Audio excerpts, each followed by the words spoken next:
ಅನ್ನದಾತ್ರೆ ಮುಂದಿನ ಪೀಳಿಗೆಗೋಸ್ಕರ ಇವತ್ತು ಭೂಮಿನ ಯಾರು ಉಳಿಸ್ಕೋಬೇಕು ಅಂತ ಹೋರಾಟ ಮಾಡ್ತಾ ಇದ್ದೀರಾ, ದಯವಿಟ್ಟು ಈ ವಿಡಿಯೋನ ಎಲ್ಲರೂ ಶೇರ್ ಮಾಡಿ. ರೈತ ಬಾಂಧವರೇ, ಇವತ್ತಿನ ಲಾಭಕ್ಕೋಸ್ಕರ ರಾಸಾಯನಿಕ ಗೊಬ್ಬರ ಬಳಸಬೇಡಿ. ಲೈಫ್ ಲಾಂಗ್ ಜೀವನ ಪರ್ಯಂತ ಫಲವತ್ತತೆಗೋಸ್ಕರ ಸಾವಯವ ಗೊಬ್ಬರ ಬಳಸಿ. ಈಗಿನ ರೈತರು ಏನ್ ಯೋಚನೆ ಮಾಡ್ತಾರೆ ಅಂದ್ರೆ ಖರ್ಚು ಕಡಿಮೆ ಆಗ್ಬೇಕು, ಲಾಭ ಜಾಸ್ತಿ ಬರಬೇಕು ಅಂತ. ಅದಕ್ಕೋಸ್ಕರ ಅಂತಾನೆ ಈ ಸಾವಯವ ಗೊಬ್ಬರ ನಾವು ರೆಡಿ ಮಾಡ್ತಾ ಇರೋದು. ಬಿಲ್ಡಿಂಗ್ ಎಷ್ಟು ಹೈಟ್ ಆಗಿದೆ ಅನ್ನೋದು ಇಂಪಾರ್ಟೆಂಟ್ ಆಗೋದಿಲ್ಲ, ಬುನಾದಿ ಎಷ್ಟು ಗಟ್ಟಿಯಾಗಿದೆ ಅನ್ನೋದು ಇಂಪಾರ್ಟೆಂಟ್ ಆಗುತ್ತೆ. ಅದೇ ರೀತಿ ನೀವು ಬೆಳೆ ಒಳಗಡೆ ನೀವು ಏನ್ ಗೊಬ್ಬರ ಕೊಡ್ತಾ ಇದ್ದೀರಾ ಅನ್ನೋದು ಇಂಪಾರ್ಟೆಂಟ್ ಆಗೋದಿಲ್ಲ, ಅದು ಎಷ್ಟು ಫಲವತ್ತತೆ ಜಾಸ್ತಿ ಆಗ್ತಾ ಇದೆಯೋ ಅಥವಾ ಇನ್ನು ಕಳ್ಕೊತಾ ಇದೆಯೋ ಅನ್ನೋದು ಇಂಪಾರ್ಟೆಂಟ್ ಆಗುತ್ತೆ. ರೈತ ಬಂದವರೇ, ನಮ್ಮ ಸಾವಯವ ಗೊಬ್ಬರನ ನೀವು ಅಡಕೆಗಾಗಿರ್ಬೋದು, ಕಾಫಿ ಆಗಿರ್ಬೋದು, ತರಕಾರಿ, ಸೊಪ್ಪು, ಹಣ್ಣು ಅಥವಾ ಎಲ್ಲಾ ಬೆಳೆಗಳಿಗೂ ನಾವು ಕೂಡ ಯೂಸ್ ಮಾಡಬಹುದು.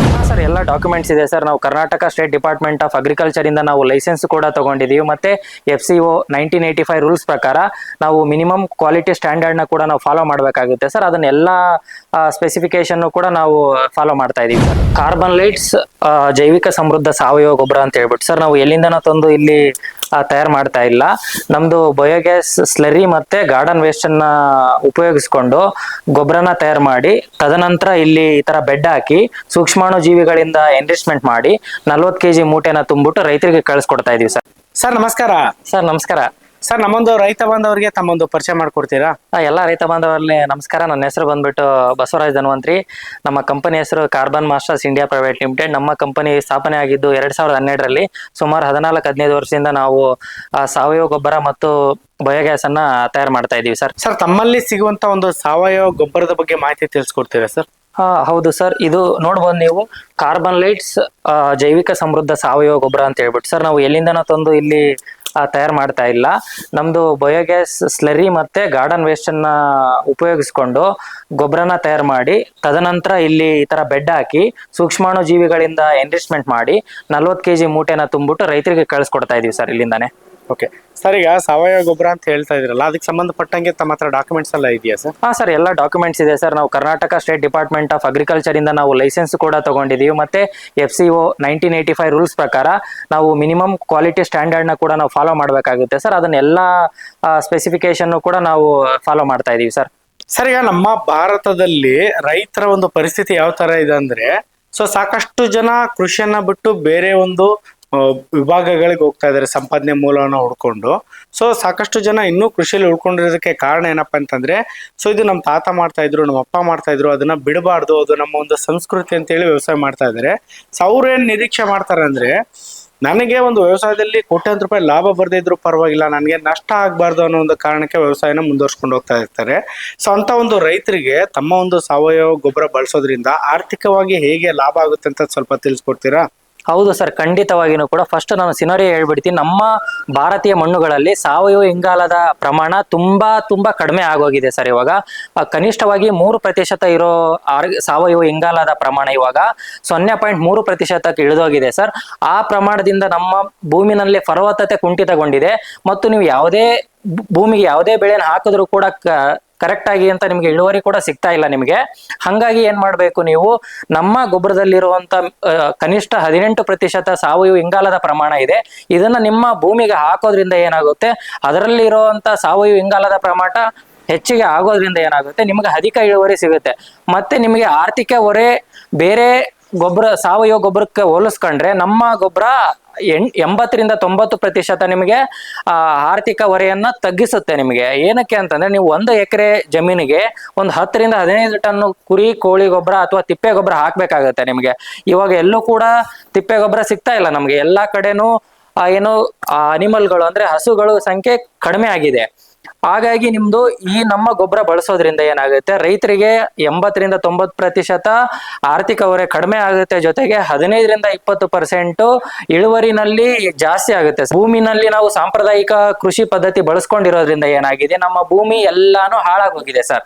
ಅವಾಗ ನಾವು ನಮ್ಮ ಮಕ್ಕಳಿಗೆ ಮೊಮ್ಮಕ್ಕಳಿಗೆ ನಮ್ಮ ಭೂಮಿನ ದಾನವಾಗಿ ಕೊಡ್ಬೇಕು ಅಂತಂದ್ರೆ, ನಮ್ಮ ಮುಂದಿನ ಪೀಳಿಗೆ ಒಂದು ಆರೋಗ್ಯಕರವಾಗಿ ಇರಬೇಕು ಅಂತಂದ್ರೆ, ನಾವು ಭೂಮಿಗೆ ಸಾವಯವ ಪದಾರ್ಥನ ಕೊಡ್ಲೇಬೇಕು ಸರ್. ನಾವು ಕೊಡೋದ್ರಿಂದ ಏನಾಗುತ್ತೆ, ನಮ್ಮ ಭೂಮಿ ಫಲವತ್ತತೆ ನಾವು ಮುಂದಿನ ಪೀಳಿಗೆಗೂ ಕೂಡ ಉಳಿಸ್ಕೊಂಡು ಹೋಗದಂತ ಆಗುತ್ತೆ ಸರ್. ಮತ್ತೆ ನಮ್ಮ ಕುಟುಂಬ ಕೂಡ ಆರೋಗ್ಯಯುತವಾಗಿ ಆಹಾರ ಸೇವನೆ ಮಾಡಿ ದಷ್ಟಪುಷ್ಟವಾಗಿ ಇರೋದಕ್ಕೆ ನಮ್ಮ ಗೊಬ್ಬರ ಸಹಾಯ ಮಾಡುತ್ತೆ ಸರ್. ಮಾರುಕಟ್ಟೆಯಲ್ಲಿ ಬೇರೆ ಬೇರೆ ತರದ ಗೊಬ್ಬರಗಳಿದಾವೆ. ಆ ಗೊಬ್ಬರಗಳಿಗೆ ಹೋಲಿಕೆ ಮಾಡಿದಲ್ಲಿ ತಮ್ಮ ಒಂದು ಗೊಬ್ಬರ ಹೇಗೆ ಭಿನ್ನ ಅಂತ ಹೇಳ್ತೀರಾ?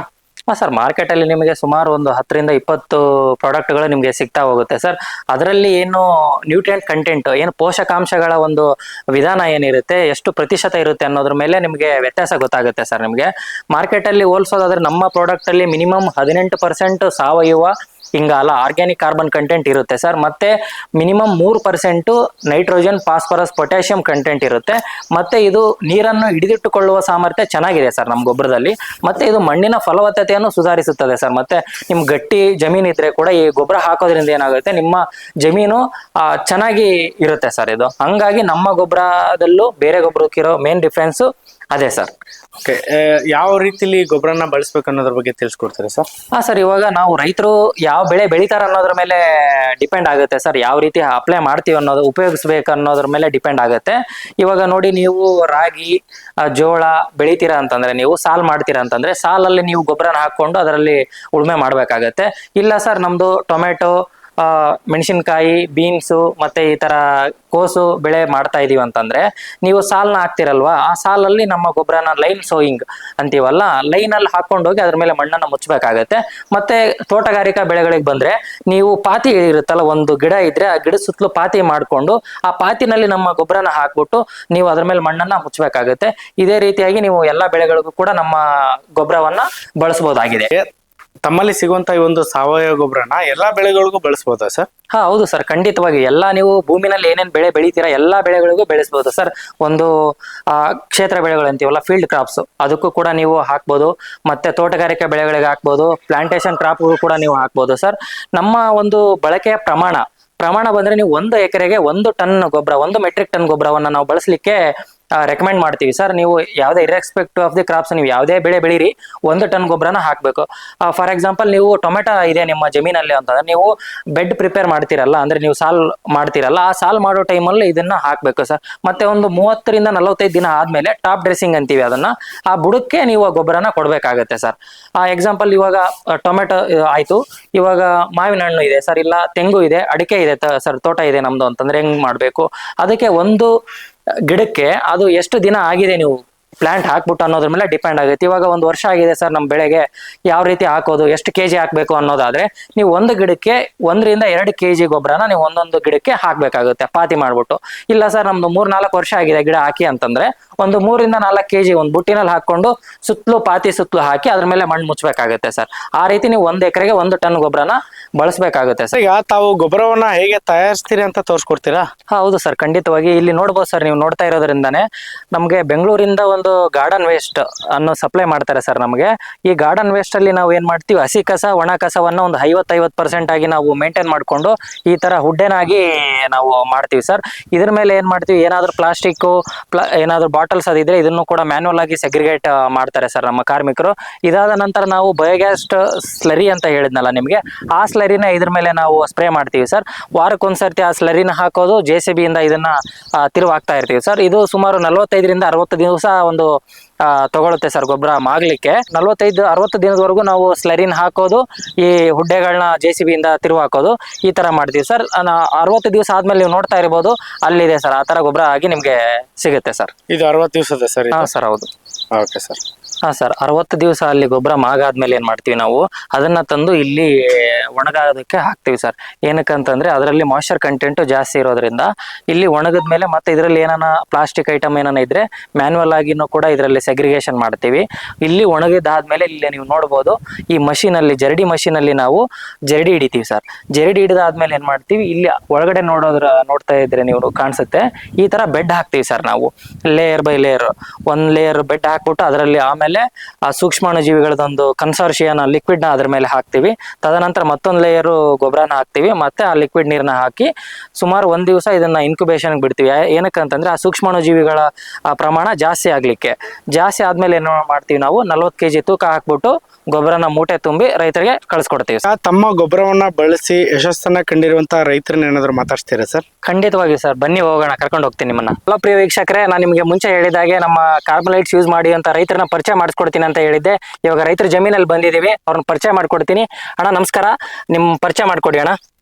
ನನ್ನ ಹೆಸರು ಆನಂದ್ ಅಂದ್ಬಿಟ್ಟು, ನಿಡಿಘಟ್ಟ, ಸಂತೇಳಿ ಪೋಸ್ಟ್, ಮಾಲೂರು ತಾಲೂಕ್, ಕೋಲಾರ ಡಿಸ್ಟ್ರಿಕ್ಟ್. ನಿಮ್ದು ಎಷ್ಟಿದೆ ಅಣ್ಣ ಜಮೀನು, ಏನೇನ್ ಬೆಳಿತಾ ಇದ್ದೀರಾ ನೀವು? 3 ಎಕರೆ ಜಮೀನ್ ಐತೆ.